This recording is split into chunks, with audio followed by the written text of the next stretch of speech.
Amado e querido Deus, ajuda-nos pelas misericórdias de Cristo a pregarmos aqui a Tua palavra segundo a Tua vontade. Que o Senhor fale aos nossos entendimentos e aos nossos corações e possa realmente, Senhor, manifestar em nós qual seja a boa, a agradável e perfeita vontade de Deus. Acima de tudo, Senhor, que toda honra, toda glória e todo louvor sejam dados a Ti. É o que nós te pedimos, no nome de Jesus Cristo. Amém. A Bíblia está cheia de maravilhosas e extraordinárias promessas. Quão lindo é lermos uma promessa bíblica e almejarmos aquela promessa para a nossa vida. Eu me lembro da minha infância, quando nos cultos domésticos, na casa do meu avô e da minha avó, a minha avó trazia sempre existe aquela caixinha de promessas, eu não sei se você conhece, mas quem é crente há mais tempo conhece a famosa caixinha de promessas. Há gente que não gosta, mas eu não sei se por uma lembrança da infância, eu acho tão ótima a caixinha de promessas. E quando era tirada uma porção bíblica, uma promessa ali, e tão lindas são as palavras, e há pessoas que dizem, mas ali só há palavras boas. Claro, são promessas. Promessas têm que ser boas, promessas têm que ser agradáveis. Mas muitos de nós que temos essas tão maravilhosas promessas de Deus, não podemos ficar apenas ao almejar, mas sim no concretizar de cada uma dessas promessas em nossas vidas. Como disse o próprio Davi, cumpra-se em mim a tua palavra. Essa é uma palavra ampla, que significa cumpra-se completamente em mim a tua palavra. Mas também disse, seja feita em minha vida segundo a multidão. E eu quero frisar bem claro isso, multidão das tuas promessas. Deus não tem apenas uma promessa, Deus tem uma multidão de promessas. Só uma promessa de Deus se cumprindo na nossa vida já seria maravilhosa, mas uma multidão de promessas é algo sobrenatural, que toda uma eternidade não é suficiente para agradecermos ao Senhor por sua misericórdia, por seu amor para cada um de nós. Mas o nosso grande desafio é quando? Quando a promessa vai se realizar?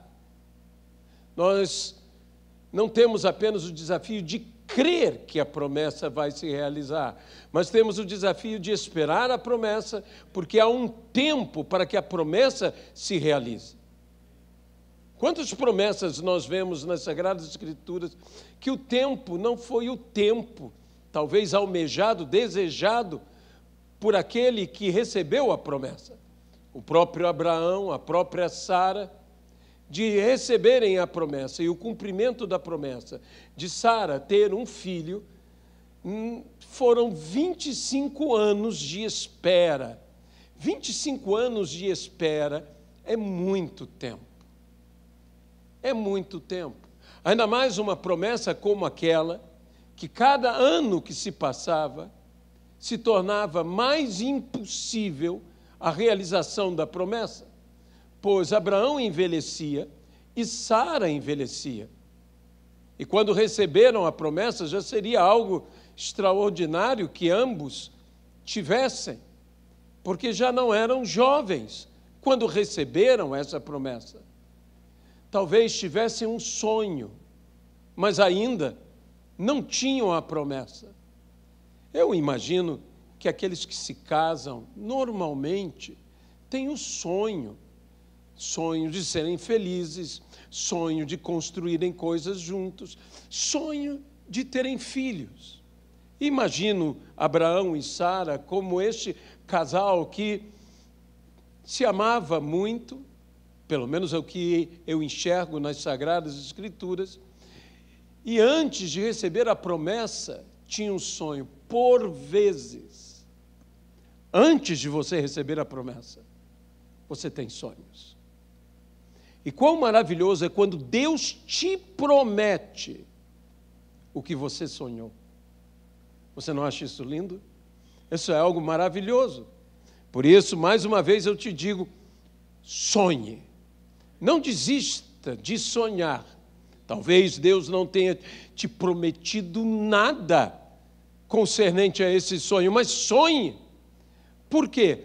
Porque, querendo Deus, Ele há de prometer a você realizar aquele sonho que você teve.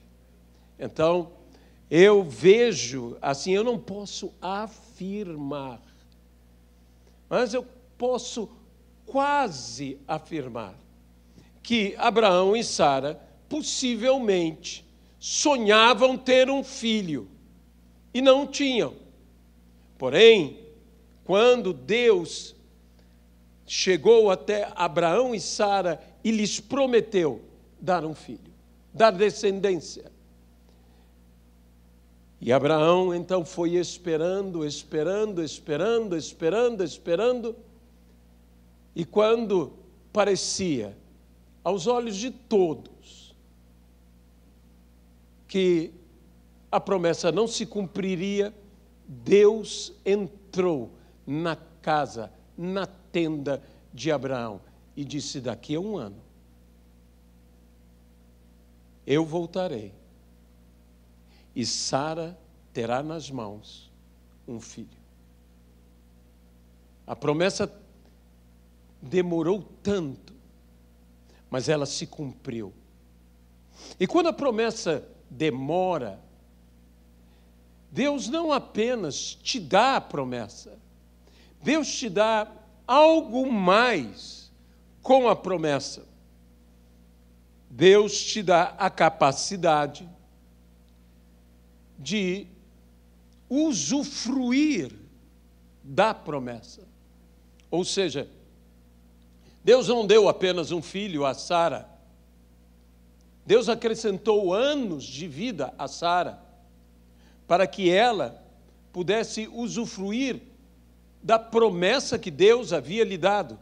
De que adiantaria para Sara receber a promessa aos 90 anos de idade e logo mais partir, não desfrutando daquela promessa?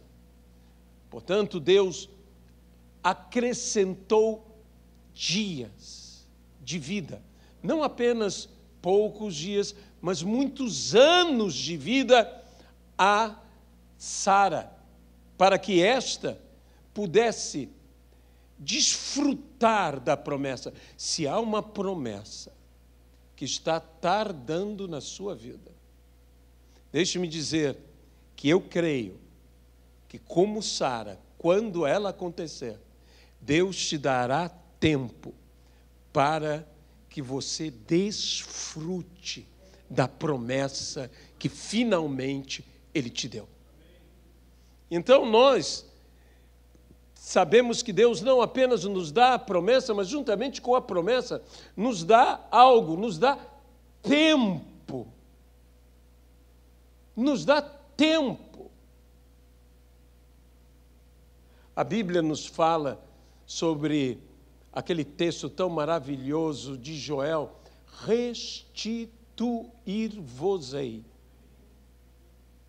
Os anos que foram consumidos pelo gafanhoto e o grande exército de gafanhotos que foram enviados contra eles. E Deus os disciplinou, Deus os castigou, Deus, através daqueles gafanhotos, fez o que fez em Israel, mas disse a Israel: eu restituirei. Não há nada que o Senhor tenha tomado de nossa vida que não restitua a nossa vida. que não venha Ele a restituir, e restituir abençoado, restituir multiplicado. Quando Deus restitui os anos, Ele nunca restitui um para um. Por quê? Porque, veja bem, o que foi consumido durante os anos foi a produção agrícola deles. E por isso eles passaram fome. Quando Deus diz que vai restituir os anos, é mais do que restituir tempo. Ele restitui tempo e tudo o que teria que ser produzido durante aquele tempo. Então Deus nos restitui tudo o que nós deveríamos ter obtido, ter possuído durante aquele tempo. E essa restituição é algo maravilhoso. Não é apenas uma nova oportunidade, não é apenas ter o mesmo tempo de antes, é receber tudo o que não pudemos ter durante aquele tempo, neste tempo. Então Deus diz algo que mais nos parece que naquela colheita que eles fariam, eles alcançariam tudo o que eles não puderam alcançar durante os anos. Você está pronto para o melhor ano da sua vida? Isso é a promessa de Deus, quando Ele diz, restituir-vos-ei os anos. Se restituir um dia é coisa impossível, restituir anos é coisa inimaginável. Mas Deus, Ele promete restituir anos. Anos para a nossa vida. Nós sabemos que naquela famoso episódio do relógio de Acás, quando o profeta Isaías fala ao rei e diz, pede um sinal, e o rei diz que o relógio de Acás retroceda. Sabe, relógio retroceder é um sinal absurdo. Absurdo. Mas naquele momento, a sombra do relógio de Acás retrocedeu. Deus pode fazer o tempo voltar. Isso significa o relógio retroceder. Embora nos pareça algo assim louco, aconteceu. E nós cremos, porque nós cremos pela fé em tudo que está escrito nas Sagradas Escrituras. E nós o cremos de todo o nosso coração. E assim cremos que o impossível e o inimaginável será possível pela graça do Todo-Poderoso em minha vida e em tua vida. Deus, Ele está sempre disposto a nos dar tempo. Tempo é algo preciosíssimo. Algumas pessoas dizem que o tempo é a coisa mais preciosa que nós temos. De modo que desperdiçar tempo, eu não estou falando do ócio construtivo ou do ócio inspirador, artístico, eu não estou falando disto. Eu estou falando sobre a perda de tempo, desperdício de tempo. É um crime contra nós mesmos. Quando não aproveitamos, a Bíblia diz, ensina-me a contar os meus dias, para que eu alcance coração sábio. A Bíblia diz, é necessário remir o tempo, porque os dias são maus. Então, nós devemos ser excelentes administradores do nosso tempo, para que não venhamos a chegar em um momento em nossa vida, como a Bíblia diz, e digamos, não tive neles prazer. Não tive na minha vida o prazer que eu deveria ter tido. Administrar bem o seu tempo é algo que Deus pode nos ajudar e nos ensinar a fazer. E que nós precisamos realmente fazer isso. Existe um grande problema quanto ao tempo e administrar bem o tempo, que, desculpe-me citar isso, mas é a preguiça. A preguiça é o elemento que nos leva, muitas vezes, ao desperdício do tempo. E nós devemos ser inimigos da preguiça. A Bíblia mesmo nos diz, vai ter com a formiga preguiçoso. Nós devemos estar fazendo o que devemos fazer, obrando, trabalhando, construindo, não vivendo para trabalhar tão somente, porque, obviamente, eu creio que você, como eu tenho usado a palavra, tem que desfrutar. A palavra mesmo nos diz, nós teremos aqui a nossa reunião, celebração de casais, de família, de namorados. A Bíblia diz, desfruta. Desfruta da tua vida com a mulher da tua mocidade. E é necessário que nós aprendamos mais do que viver juntos, aprendamos a desfrutar juntos. Há muitos casais que, infelizmente, apenas vivem juntos. E um termo até mesmo que, infelizmente, muitas pessoas estão simplesmente tomando uma decisão de viver juntos. Não se casarem, viver juntos. Diz, mas não é meu direito, é teu direito. Mas eu quero que você, mais do que viva junto. E isso é o que significa casamento. É desfrutar junto. E você sabe muito bem que isso é diferente. É diferente do que é desfrutar juntos. Nós nos casamos para que nós desfrutemos juntos. Desfruta da vida com a mulher da tua mocidade. É o que a palavra do Senhor nos ensina. Nós devemos desfrutar, e desfrutar na vida, da vida e com as pessoas certas. Nós devemos desfrutar de tudo que o Senhor tem nos dado. Sabemos que muitas pessoas chamam o tempo e o tempo de Deus de o tempo oportuno, o Kairos. O Kairos de Deus. Isso é tão pregado, é tão falado, mas muitos de nós estão assim, buscando esse tempo oportuno. E sabe como Deus, às vezes, manifesta o tempo oportuno dele? Apressando o tempo e atrasando o tempo. Ele apressa o tempo da provação.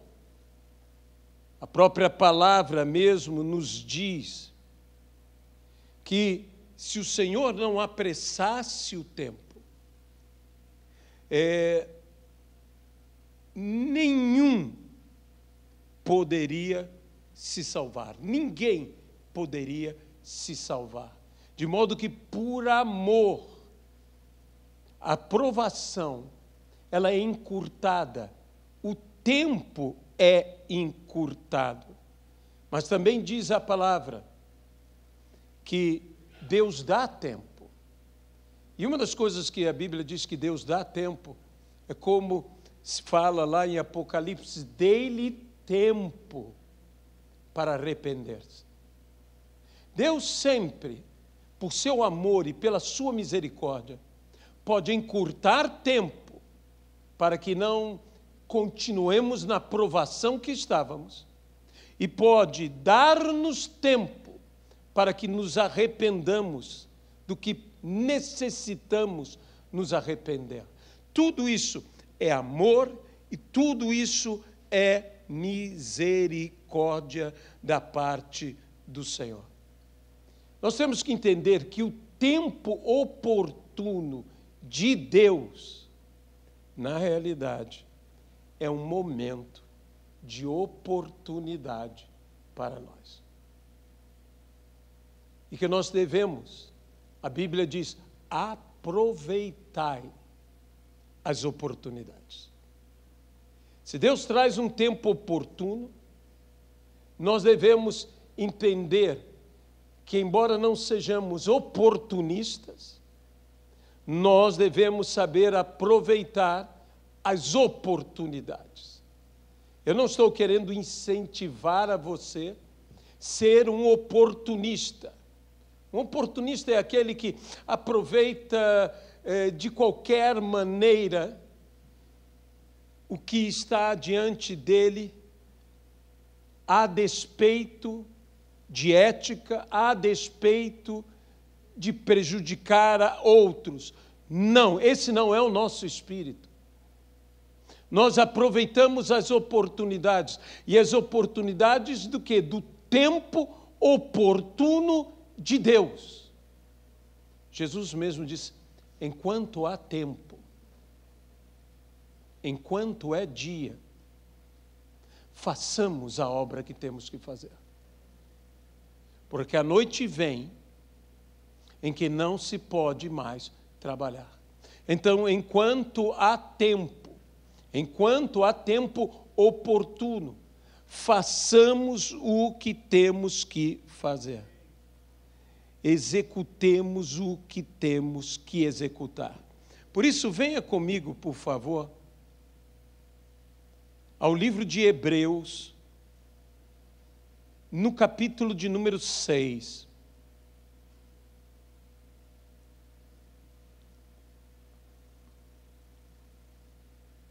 Versículo de número 12. Aliás, podemos ler o versículo 11 e 12. Desejamos, porém, continue cada um de vós mostrando até ao fim a mesma diligência. Diligência é um esforço, e um esforço concentrado, que se aplica plenamente para a plena certeza da esperança. Diligência para com a esperança. Isso é algo essencial em nossas vidas, se queremos o cumprimento da promessa de Deus no nosso viver. Não podemos perder, de forma alguma, o nosso esforço, porque manter esperança muitas vezes é desafiador. Mas, para que não vos torneis indolentes. Meus irmãos, às vezes o problema nosso é que nós lemos a Bíblia e não temos um dicionário do lado. Porque, por vezes, na Bíblia há algumas palavras que usualmente nós não usamos. Indolência, ela tem duas características. A primeira delas é a preguiça. A segunda delas é o descuido, o descuidado. Então, eu digo a você exatamente isto, que nós devemos enfrentar todas essas coisas com diligência e não permitindo haver preguiça, descuido, ou seja, indolência em nossas vidas. Mas imitadores daquele que pela fé e pela longanimidade, em algumas versões você encontrará pela fé e paciência, herdaram, em outras versões você encontrará obtiveram as promessas. Como são obtidas as promessas de Deus? Elas são obtidas pela fé, mas com paciência. Com paciência. Por uma perseverança, por uma constância, por uma resistência que permanece. Essa é uma paciência, deixe-me definir assim, incansável. Por isso, a questão da preguiça, não podemos permanecer que o descuido ou a preguiça nos roubem o quê? A nossa paciência. A nossa paciência. Isso tem uma ideia de continuidade. Eu creio e continuo crendo, apesar de. É assim que se obtém as promessas. Sabe, muitas vezes Deus está agindo na nossa vida. Há algo que Deus nos disse e que nos chama a atenção como Deus manifesta o que Ele vai manifestar. Sempre me chamou a atenção o fato de Noé ter entrado na arca. E a Bíblia diz que, tendo entrado Noé na arca, e com ele toda a sua família, fechou Deus a arca. Naquele dia, quem fechou a arca não foi Noé. Noé construiu a arca. Noé levou tempo para construir a arca. Foi um trabalho monumental de Noé. Demorou anos e mais anos. Na realidade, 100 anos. Apenas 100 anos. Apenas 100 anos trabalhando. E então, finalmente, tudo acontece. Os animais entram, Noé entra com sua família, e Deus fecha a porta. E fechou a porta. E diz, e 7 dias depois, choveu. Para mim, esse foi um dos momentos mais difíceis. Não foi difícil, embora tenha sido 100 anos construindo a arca, mas aqueles 7 dias, que durante os 7 dias não choveu. Você imagina o que é você entrar na arca. Todo mundo diz, agora vai acontecer. Agora vai acontecer. E demorar 7 dias para acontecer. Foi necessário uma coisa, uma paciência persistente. E meus irmãos, deixe-me dizer uma coisa a você. Às vezes, as coisas estão demorando, não é porque Deus não nos queira dar, ou não queira cumprir a sua promessa. É porque Deus tem misericórdia. Todo tempo que Deus dá, é tempo que nós ganhamos. Nós às vezes pensamos assim, por que a demora? Não encare a demora como uma demora. Não encare a demora como uma perda de tempo. Encare uma demora como um ganho de tempo, pela misericórdia. Por vezes não sou eu, não é você, são outros. Deus tinha misericórdia e tem misericórdia e continua tendo misericórdia de toda a humanidade. E Deus não apenas selou aquela arca, fechou aquela arca, mas ainda havia tempo. Deu 7 dias, imagino eu, para que os homens pudessem se arrepender, mas não se arrependeram. Mas Deus lhes deu tempo. Deus deu simplesmente tanto tempo a eles, quanto levou para criar o mundo inteiro. Isso é misericórdia de Deus. E nós não podemos querer ser afoitos e apressados e dizendo, Senhor, cumpra-se logo, faça logo o que o Senhor disse que faria na minha vida e tudo mais, e eu agora, Senhor, vem, age isso e aquilo. Não.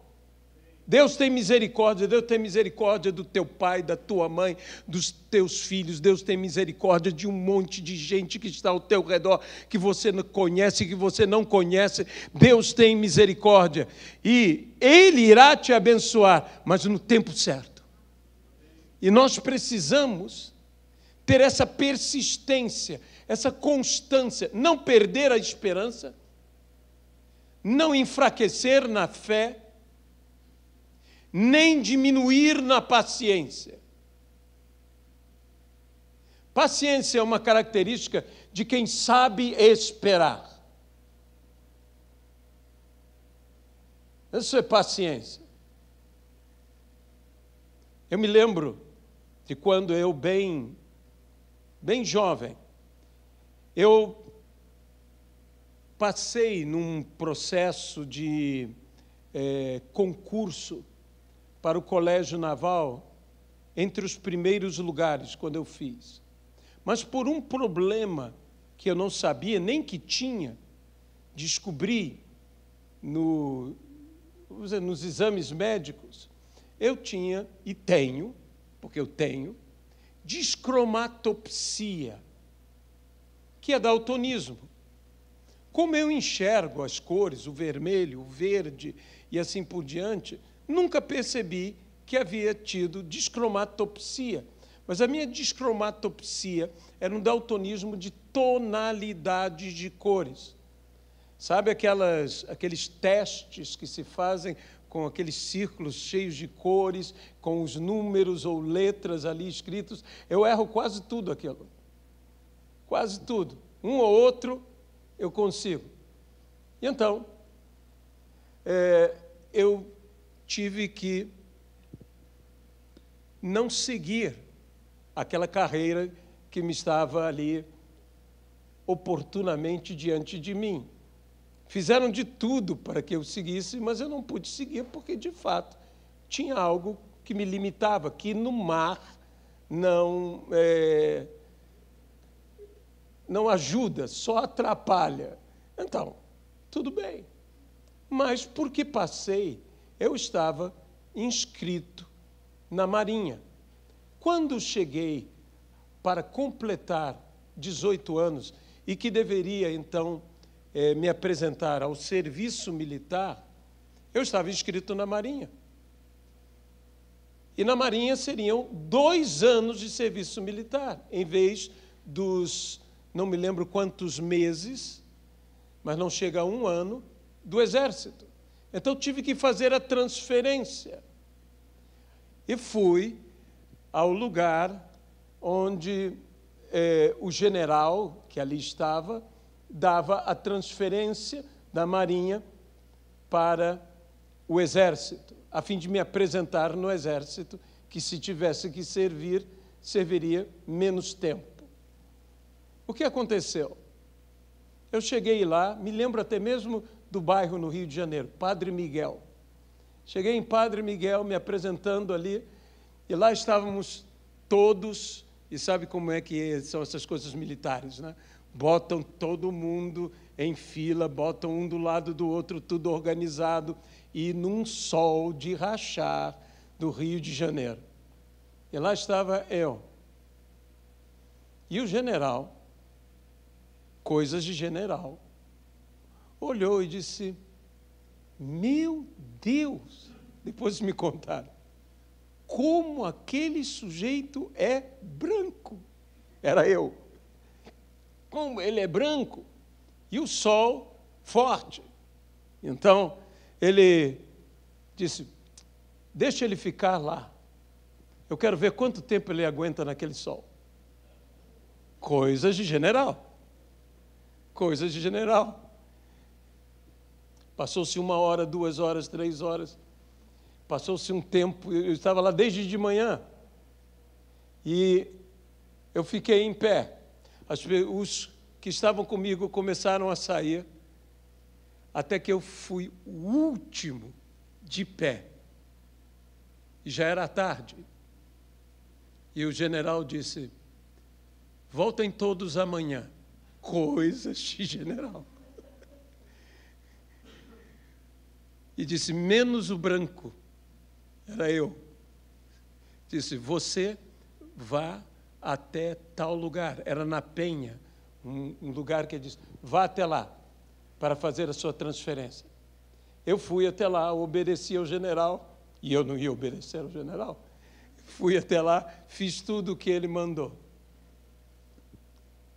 E quando me apresentei no serviço militar, eu era um rapaz dos seus 18 anos, com em torno de 1,80 m, 80 quilos bem distribuídos. Lá estava o grupo da PE e o grupo do PQD, e disseram, ele é nosso. E começaram a brigar por mim. Eu disse, já era. Eu vou servir. Não tenho como sair disso. Vem um capitão, um médico, e disse, quem é o pupilo do general? Ninguém falou nada.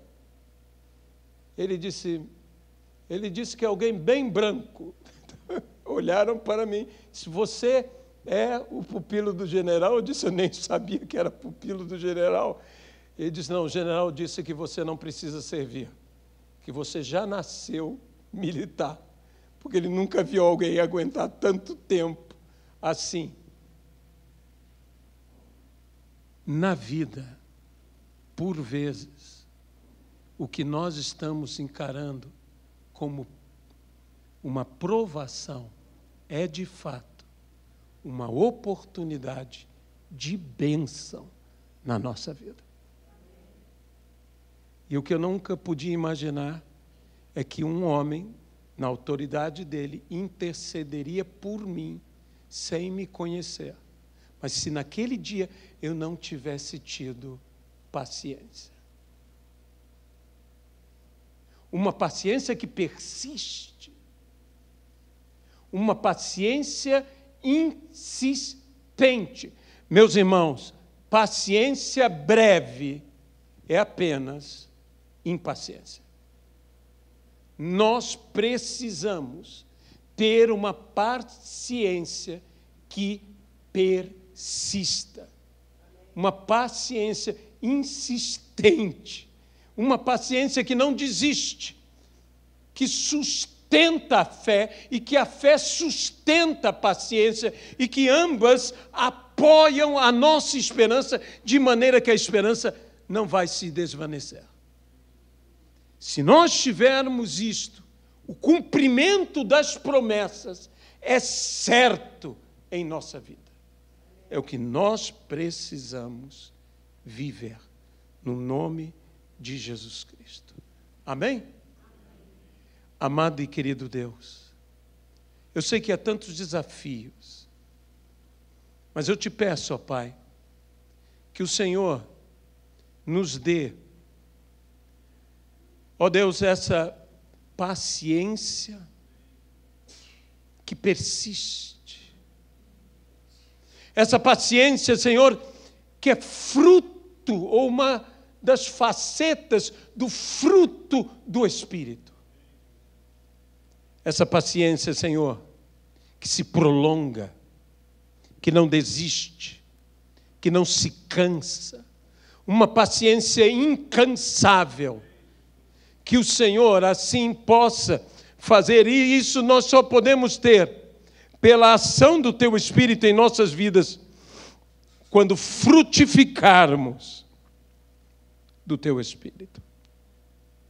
É o que nós te pedimos, ó Pai, com perdão dos nossos pecados, com perdão da nossa impaciência ou da nossa preguiça, da nossa inconstância. Senhor, dá-nos essa constância que só uma paciência perseverante consegue manter. Que não desanimemos, que não descreiamos, no nome de Jesus Cristo.